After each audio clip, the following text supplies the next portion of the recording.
दुनो परानी दर्शन खातिर हे महारानी। तरौरे धामावा में धनिया मोर हेराई ले मैया, तरौरे धामावा में धनिया मोर हेराई ले मैया।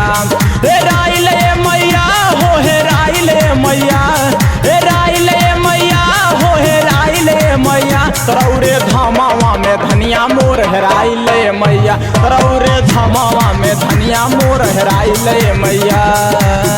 का हम कहीं कुछ कहलो न जाला, धामे पर तोहरे लागल भारी मेला। भक्तन क भिड़िया खचा खच सगरो चारों ओर से चपल आवेला रेला। रेला में धनिया से हाथ छूट गईल, ना जाने कहवा किधर गुम हो गईली। बहुते हैरान भइली खोज के परेशान भइली, माई हो धनिया ना कतहूँ देखैली। धनिया के बिन नाही जियब, मिलले बिन ना पानी पियब।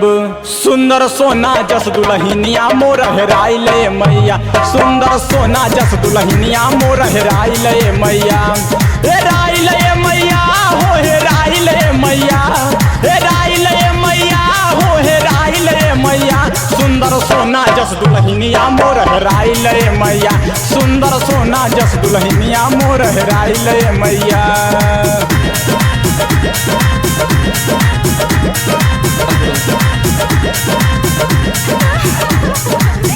अरे साहब।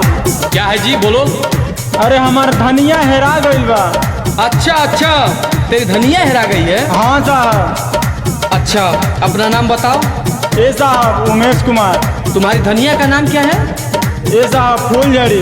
फूलझड़ी? हाँ। अच्छा अच्छा, तुम्हारा घर कहाँ पड़ेगा?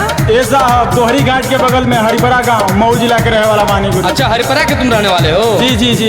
अच्छा, अपने धनिया के बारे में कुछ बताओ। अच्छा तो ले साहब सुनी ना। फूलझड़ी धनिया का नाम माई हमरे, 5 फुट 4 इंच धनिया का हाइट। चांदनी के नियन गोर छरहर बदनिया, कोयल के नियन बोल चेहरा पे लाइट। नकिया में नतुनी होठे पर होठ लाली, साड़ी ब्लाउज धानी रंग का तन पे। पौआ में पायल कलाई में चूड़ी, सोने कसी कड़ी सोहे गर्दन पे। रैया चलत कमर बल खाले, हिरनी के जस चाल जनाल। हमर हीरा रतन धनिया हेराई ले मैया, हमर हीरा रतन धनिया हेराई ले मैया। हेराई ले मैया हो हेराई ले मैया, हेराई ले मैया हो हेराई ले मैया। हमर हीरा रतन धनिया हेराई ले मैया, हमर हीरा रतन धनिया हेराई ले मैया।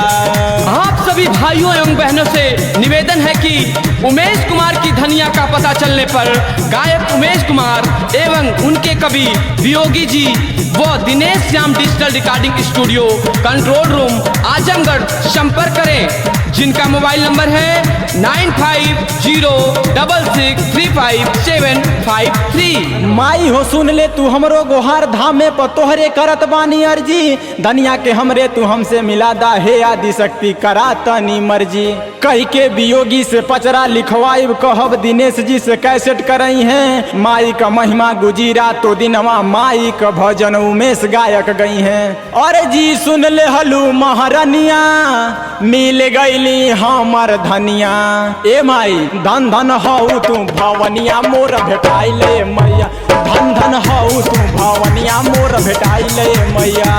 भेटाई ले मैया हो भेटाई ले मैया, भेटाई ले मैया हो भेटाई ले मैया। धन धन हऊ तू भवनिया मोर भेटाई ले मैया, धन धन हऊ तू भवनिया मोर भेटाई ले मैया।